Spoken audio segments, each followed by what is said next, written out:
बिस्मिल्लाहिर्रहमानिर्रहीम। मुअज़्ज़ज़ नाज़रीन, अस्सलाम वालेकुम। मैं खादिम हूँ और आपको यूट्यूब चैनल में खुशामदीद कहता हूँ। नाज़रीन, आज की वीडियो का आगाज़ करेंगे हम एक डॉक्यूमेंट से, और ये डॉक्यूमेंट है पॉलिसी स्टेटस रिपोर्ट। ये पॉलिसी स्टेटस रिपोर्ट कोई फरवरी 2025 में हमारी आंखों के सामने आई और ये मुख्तलिफ ग्रुपों में शेयर की गई, जिसमें इंश्योरेंस कंपनीज़ के बहुत सारे लोग इसको शेयर कर रहे थे। और ये रसीट है कोई 29 करोड़ 75 लाख रुपए की। किसी साहब ने state life insurance corporation of Pakistan में ये 29 करोड़ 75 लाख रुपए का डिपॉजिट किया है, और ये प्लान है हमारा पर्सनल पेंशन स्कीम। अच्छा, ये पेंशन स्कीम का प्लान है, और बट इसमें खूबसूरती ये है कि इसके दो पार्ट हैं। पहला पार्ट ये है कि इसकी 6 साल के अंदर जो भी आपने डिपॉजिट दिया होता है, 6 साल का टर्म गुजरने के बाद, यानी जैसे ही 7वें साल का आगाज़ होता है, अगर आप चाहें तो आप अपनी अमाउंट जो है वो डबल हो चुकी होती है, और वो आप अपना अमाउंट विड्रॉ कर सकते हैं। और इन केस अगर आप इसमें पेंशन स्टार्ट करना चाहते हैं, तो 8वें साल से ऑनवर्ड आपके लिए पेंशन स्टार्ट हो जाती है, जो अगले 25 साल के लिए मुसलसल रहती है। और अगर 25 साल के बाद भी इंसान ज़िंदा रहता है, तो वो लाइफ टाइम वो पेंशन उसको मिलती रहती है। तो यूँ इसके दो पार्ट्स हुए, लेकिन जो लोगों का मैक्सिमम इंटरेस्ट है वो अमाउंट डबल करने में है, क्योंकि हम बहुत जल्दबाज लोग हैं। हम चाहते हैं कि जल्दी जल्दी हमारा सारा कुछ जो है ना वो डबल हो जाए, यानी अमाउंट्स की बात कर रहा हूँ। और इसी चक्कर में हम लोग ना बहुत सारे डबल शाहों के हत्थे भी चढ़ जाते हैं, जहाँ पे हम अपना नुकसान भी कर बैठते हैं। बट ये स्टेट लाइफ तो एक इदारा है, और यहाँ पे मैं इसको आपको डिटेल में बताता हूँ कि यहाँ पे अगर अमाउंट डबल होता है तो वो कैसे होता है।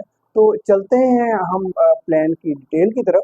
तो ये है वो रिपोर्ट जो मार्केट में फ्लोट कर रही है तो फरवरी 2025 से।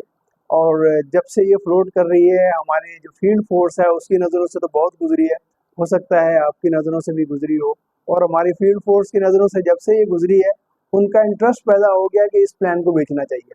अब वो उन्होंने मुझे कई दफ़ा बहुत सारे लोगों ने कहा कि जी आप इस पे एक वीडियो बनाएं, ताकि हम देखें कि इसके अंदर कहानी क्या चलती है, क्लाइंट को कितना बेनिफिट है।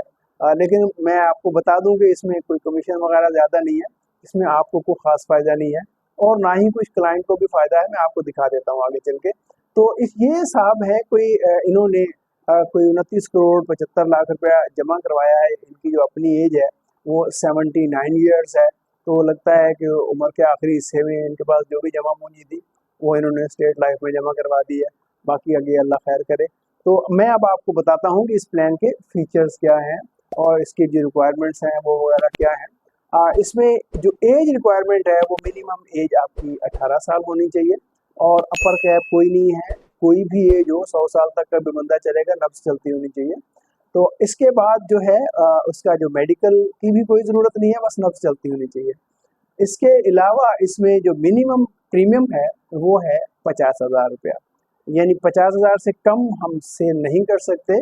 और अपर कैप कोई नहीं है, करोड़ 10 करोड़ 20 करोड़ 50 करोड़ जितना भी कोई ला सकता है वो ले आए, तो वो उसका जो है ना वो डिपॉजिट हो जाएगा। इसकी जो टर्म है वो 6 साल है, यानी 6 साल इंतज़ार करने के बाद उसका अमाउंट डबल होता है। यानी ये प्लान का पहला हिस्सा है। और इसकी ये इसमें आपको अगला कोई प्रीमियम नहीं देना, एक ही प्रीमियम है, वही आपने डिपॉजिट करवाना है, और उसके बाद 6 साल का इंतज़ार है। इसमें लाइफ इंश्योरेंस कोई नहीं होती, जो आपका डिपॉजिट है वही आपकी लाइफ इंश्योरेंस है। इन केस अगर इन 6 सालों के दौरान खुदा न खास्ता अगर डेथ होती है, तो जो भी आपने नॉमिनी मेंशन किया हुआ है उनको वही अमाउंट मिल जाएगा जो अमाउंट आपने डिपॉजिट करवाया है। इसके अलावा इसमें कोई विदहोल्डिंग टैक्स नहीं है, क्योंकि इंश्योरेंस की जितनी भी प्रोडक्ट्स होती हैं उसमें कोई विदहोल्डिंग टैक्स नहीं है। हाँ, ज़कात एप्लीकेबल होती है इन केस अगर आप ज़कात देने के काबिल हैं, और अगर आप उस फ़िका से जो बिलोंग करते हैं जो ज़कात देना चाहता है बैंक को। वैसे मोस्टली फ़िका ने बैंक को ज़कात देने से मना कर दिया, उसके लिए मोस्टली जो लोग हैं वो CZ 50 जमा करवा देते हैं। तो फिर जो ज़कात में भी एग्जेम्पशन मिल जाती है, ज़कात आप अपने हाथ से दे सकते हैं। अब हम चलते हैं कि ये प्लान काम कैसे करता है। ये प्लान काम ऐसे करता है कि इसमें आपने, मैं सपोज करता हूँ कि यहाँ पे आपने 1 मिलियन जमा करवाया, उसके बाद आपने 6 साल का इंतज़ार करना है। 6 साल के इंतज़ार के बाद आपका अमाउंट डबल हो जाता है, हुआ ना डबल शाह। यानी स्टेट लाइफ ने वो प्रोडक्ट इंट्रोड्यूस करवाया है कि आप इधर अमाउंट दें, 6 साल इंतज़ार करें और उसके बाद आपका अमाउंट डबल। अब मैं आपको इसको टीडीआर से कंपेयर करके बताता हूँ। टीडीआर इस वक्त जो बैंक में हम टर्म डिपॉजिट करते हैं, अगर हम लॉन्ग टर्म के लिए भी करते हैं तो इस वक्त जो काइबर है वो 11% है, और अगर हम लॉन्ग टर्म में डिपॉजिट करते हैं तो हमें 10% से ज़्यादा वहाँ पे नहीं मिलता है, क्योंकि बैंक भी अपना कुछ ना कुछ प्रॉफिट ज़रूर रखता है। तो यहाँ पे मैंने एज्यूम किया है कि यहाँ पे एक 10 लाख रुपया इन्होंने जमा करवाया, चूँकि स्टेट लाइफ में भी 10 ही लाख रुपया करवाया था, तो यहाँ पे भी 10 ही लाख रुपए पे हम कैलकुलेशन करेंगे। तो 10% इसका जो वो हमें वहाँ पे जो रेट मिला है, और इसके बाद अगर हम देखते हैं 6 साल के बाद, तो आपका जो 10 लाख है वो 17,71,000 हो गया, यानी आपको 7 लाख रुपए का प्रॉफिट हुआ। लेकिन यहाँ पे कहानी ये है कि आपका विदहोल्डिंग टैक्स कटता है। अब अगर हम विदहोल्डिंग टैक्स की बात करते हैं तो जो फाइलर है उसके ऊपर 15% विदहोल्डिंग टैक्स एप्लीकेबल है, और जो नॉन फाइलर है उसके ऊपर 30% टैक्स लगता है उसके प्रॉफिट पे। अब अगर हम इसकी मैच्योरिटी देखते हैं, नेट मैच्योरिटी, तो अगर फाइलर है बंदा तो उसकी मैच्योरिटी बनती है 16,55,826, और अगर वो नॉन फाइलर है तो उसकी मैच्योरिटी कम होके 15,40,93 रुपये बन जाती है। यानी फिर भी देखें, अगर आप स्टेट लाइफ देखें तो स्टेट लाइफ तो शूटो शूट है। तो अब यहाँ देखें तो ये जो है स्टेट लाइफ यहाँ पे बहुत ज़्यादा दे रहा है, और अगर ऐसा वाकई मुमकिन हो तो मेरा ख्याल में बैंकिंग इंडस्ट्री को तो ताला लग जाना चाहिए, और ये स्टेट लाइफ में सारे का सारा पैसा मार्केट का स्टेट लाइफ में आ जाए। अब यहाँ पे एक पाकिस्तान में एक रेगुलेटरी अथॉरिटी है जिसको securities exchange commission of Pakistan कहते हैं। वो जितने भी फाइनेंशियल इंस्टीट्यूशंस हैं वो उसकी रेगुलेटरी अथॉरिटी है, और वो देखती है कि मुझे इसको कैसे रेगुलेट करना है। तो उसमें वो स्टेट लाइफ को उन्होंने काबू किया। अब ये एक लेटर है, ये है मार्केट वैल्यू एडजस्टमेंट फैक्टर। अब इसमें आप देखें कि ये जो फैक्टर है 18% उन्होंने स्टेट लाइफ को बाउंड किया है कि आप जो भी डिपॉजिट लेंगे उसमें आप 18% अपने एक्सपेंसेस और जो टैक्सेशन है ये सारी की सारी आप 18% शुरू में माइनस कर लेंगे, और उसके बाद का जो बचा हुआ अमाउंट है वो आप आगे इन्वेस्ट करेंगे। तो एसईसीपी की नोटिफिकेशन के बाद जो कैलकुलेशन बनती है वो कुछ यूँ बनती है। अब आप देखिए, वही हमने 10 लाख रुपया एज्यूम किया है, यहाँ पे वो जो मार्केट वैल्यू एडजस्टमेंट माइनस हो गई, इसका मतलब है इसमें से 18% माइनस हो गया, 18% माइनस कर यानी 1,80,000 रुपया माइनस हो गया। तो अब आपका जो इन्वेस्ट होगा अमाउंट वो है 8,20,000 रुपया। अब आपको 6 साल इंतज़ार करना है। 6 साल इंतज़ार करने के बाद आपका जो अमाउंट डबल हो रहा होगा वो 8,20,000 डबल हो रहा होगा, तो वो टोटल बनता है 16,40,000। तो वो देखें, वो जो डबल शाह वाली कहानी थी ना वो तो हो गई ख़त्म।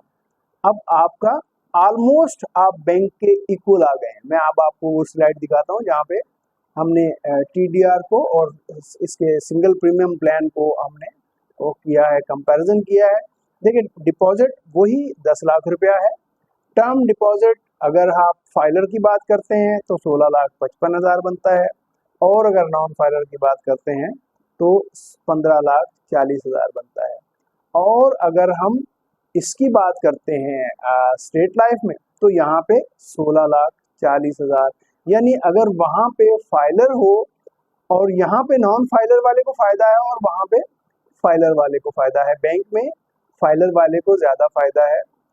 इसमें स्टेट लाइफ में नॉन फाइलर को फ़ायदा है। अगर कोई नॉन फाइलर है तो आप उसका डिपॉजिट ले सकते हैं, लेकिन इसमें कोई कमीशन ज़्यादा नहीं है। आप मेरे ख्याल में फील्ड फोर्स को मैं कहूँगा कि आप अपने जो रेगुलर प्लान्स हैं आप उन पे ध्यान दें। जैसे एंडोमेंट प्लान है, उसमें क्लाइंट का भी फ़ायदा है, क्लाइंट को इंश्योरेंस भी मिलती है, क्लाइंट की फैमिली को एक फाइनेंशियल प्रोटेक्शन मिलती है। और बट जबकि यहाँ पे ऐसा कुछ नहीं है, जो उसका अमाउंट दिया हुआ होता है वो ही उसकी प्रोटेक्शन होती है। वहाँ पे आप कम अमाउंट से उनको एक अच्छी प्रोटेक्शन दे सकते हैं और एक अच्छी मैच्योरिटी दे सकते हैं। तो लिहाजा मैं चाहूँगा कि आप जो हमारा रेगुलर प्लान है आप उसकी तरफ तवज्जो दें। इस पे ना तो क्लाइंट को ख़ास फ़ायदा है और ना ही आपको फ़ायदा है, और इसमें यानी आपका जो फ्यूल कंजम्पशन है वो ज़्यादा है तो फ़ायदा कम है। तो आज आपने इस पर्सनल पेंशन स्कीम का पहला हिस्सा तो देख लिया कि उसमें ना तो क्लाइंट को ख़ास फ़ायदा है और ना ही आपको को ख़ास फ़ायदा है। तो और मेरे ख़्याल में तकरीबन जो उसका जो दूसरा हिस्सा है वो भी तकरीबन ऐसा ही है, कोई ख़ास उसमें भी आपकी जो पेंशन वग़ैरह है वो नहीं बनती है। लिहाजा आप अपने जो रेगुलर प्लान्स हैं उस पे तवज्जो दें, इस पे से तवज्जो हटा दें। वो किसी साहब के पास अच्छा अमाउंट था तो उन्होंने जमा करवा दिया और वो इतना हाईलाइट हुआ कि सब लोगों की तवज्जो इस तरफ आ गई, रेगुलर प्लान्स की तरफ से लोगों ने तवज्जो हटा दी। तो मैं चाहूँगा कि आप अपने रेगुलर प्लान्स की तरफ तवज्जो दें, अपनी फैमिली की तरफ तवज्जो दें और लोगों को प्रोटेक्शन दें और उनको अच्छी मैच्योरिटी भी ऑफ़र करें। अच्छी मैच्योरिटी से मुराद ये ऐसा नहीं है कि वो आप मैच्योरिटी बढ़ा-चढ़ा के सब बाग नहीं दिखाना है। जो आप मैच्योरिटी एक्चुअल बनती है आप वही मैच्योरिटी बताएं। और अगर किसी को नहीं पता है तो मेरे यूट्यूब चैनल पे जो मैच्योरिटी बनती है उसके रिगार्डिंग एक पूरी वीडियो मौजूद है, आप उसको देख सकते हैं, आप उसकी कैलकुलेशन कर सकते हैं। इसके साथ ही खादिम को इजाज़त दें। अपना और अपनी फैमिली का बहुत ख्याल रखिएगा। पाकिस्तान जिंदाबाद।